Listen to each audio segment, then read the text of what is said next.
भारत की तस्वीर सच ही मिशन है। नमस्कार। भारत की तस्वीर में अब हम चर्चा कर रहे हैं एक ऐसे जघन्य हत्याकांड की जिसके लिए पुलिस के पास कोई मौके से सबूत नहीं थे, न तो कोई गवाह था, क्योंकि कातिल ने पूरे ही परिवार का कत्ल कर दिया था। घटना गाजियाबाद की है, गाजियाबाद की घंटाघर इलाके की है और करीब 9 साल पहले की है। बेरहम कातिल तक पुलिस कैसे पहुंची और अंत में कोर्ट ने उसे फांसी की सज़ा सुनाई है, तो क्या कुछ हुआ है इस घटनाक्रम में हम आपको आज बताएंगे। और हम बताएंगे कि किस तरीके से विश्वास का खून किया गया। एक ऐसा शख्स जिसकी तकलीफ पर, जिसकी बेरोज़गारी पर उसको नौकरी पर रखा गया, लेकिन उसी ने उस कारोबारी के पूरे परिवार की बेरहमी से हत्या कर दी। चौंकाने वाली बात यह है कि मरने वालों में 3 नाबालिग बच्चे थे। कुल 7 लोगों का मर्डर किया गया, जिसमें व्यापारी थे, उनकी पत्नी, बुजुर्ग पत्नी, बेटा, बहू और 3 बच्चे। और 7 की हत्या चाकू से गला रेत कर की गई।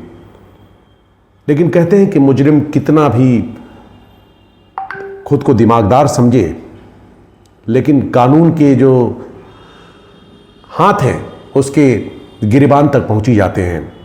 हम आपको बताते हैं कि आखिरकार क्या कुछ हुआ था और किस तरीके से पुलिस ने कातिल को पकड़ डाला।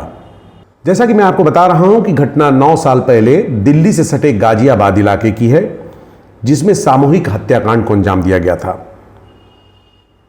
1 नहीं, 2 नहीं, 3 नहीं, कुल 7 लोगों की बेरहमी से हत्या कर दी गई थी। मौके का कोई चश्मदीद भी नहीं था। और कातिल कौन था? कातिल था उनका पुराना नौकर राहुल। दरअसल जो घर के मालिक थे, उनका नाम मैं बता दूं,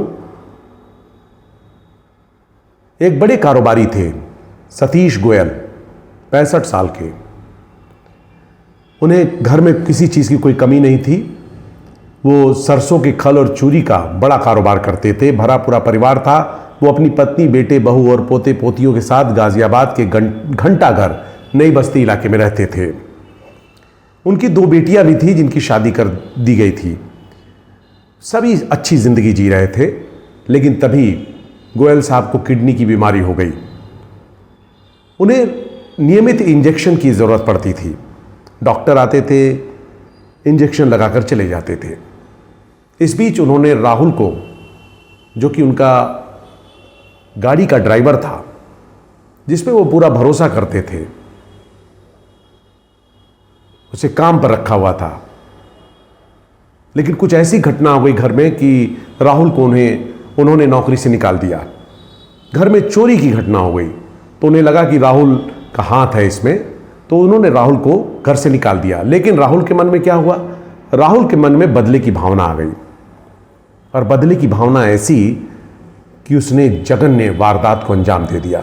पहले गोयल साहब को मारा, उनकी पत्नी को मारा, बुजुर्ग पत्नी को, फिर जवान बेटा बहू को मारा। यही नहीं, बेटे बहू के 3 नाबालिग बच्चे थे, उनका भी उसने गला काट दिया और मौके से फरार हो गया।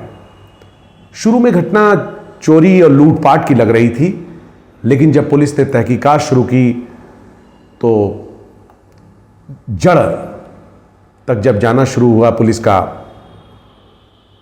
तो राहुल पर शक गहराया। राहुल को पकड़ा गया तो राहुल ने खुलासा किया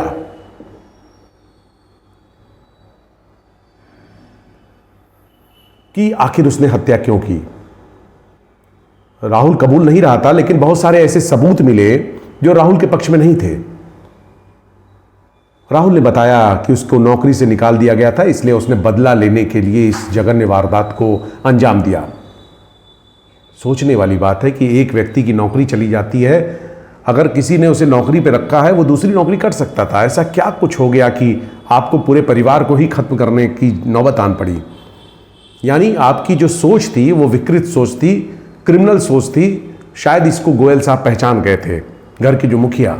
यही वजह है कि उन्होंने राहुल को नौकरी से निकाल दिया था और राहुल बदले की आग में जलता हुआ इतना जघन्य वारदात को अंजाम देता है।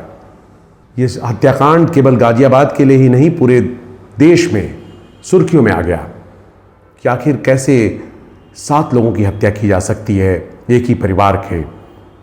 इस मामले में कुल 30 गवाह पेश किए गए। 28 गवाह मृतक पक्ष की तरफ से आए और 2 गवाह बचाव पक्ष यानी जो मुजरिम है उसकी तरफ से पेश हुए। जिरह हुई, लेकिन जो हालात बने, सर्कमस्टांसेस बने, उसके आधार पर कोर्ट ने राहुल को दोषी पाया। और हुआ क्या, 30 जुलाई को इस मामले में संगीन जुर्म बताते हुए आरोपी पूर्व ड्राइवर राहुल वर्मा को दोषी करार दिया कोर्ट ने। और सोमवार यानी कल अदालत ने मुजरिम राहुल को सजाए मौत दिए जाने का फरमान सुनाया। कुल 9 साल से ज़्यादा कार्रवाई के दौरान दोनों पक्षों की तरफ से जिरह काफ़ी हुई, लेकिन राहुल बेगुनाह साबित नहीं हो सका। राहुल को अब फांसी की सज़ा होगी। तो ये घटना कितनी दर्दनाक है, कितनी चौंका देने वाली बात है कि एक व्यक्ति इसलिए पूरे परिवार की हत्या कर देता है क्योंकि जो डायबिटीज़ के पेशेंट थे उसके मालिक उस पर शक के आधार पर या उसको गुनाह में शामिल पाकर उसे नौकरी से निकाल देते हैं। तो इस वजह से इस हत्याकांड को अंजाम दिया गया। लेकिन कहते हैं इंसाफ मिलता है, देर ही सही लेकिन इंसाफ ज़रूर मिलता है। और अब उस परिवार को ज़रूर कुछ न कुछ, उनकी आत्मा को शांति मिलेगी। जो पूरा 9 का 9 पूरा परिवार समाप्त हो गया 9 साल पहले, 9 साल लग गए। उनके जो शुभचिंतक होंगे आज राहत की सांस ले रहे होंगे। और वास्तव में ये घटना एक बड़ी सबक के तौर पे है कि आप कैसे कोई विश्वास जीतता है नौकरी में और उसके बाद कत्ल कर देता है पूरे परिवार की। आप बने रहे भारत की तस्वीर के साथ। नमस्कार। भारत की तस्वीर सच ही मिशन है।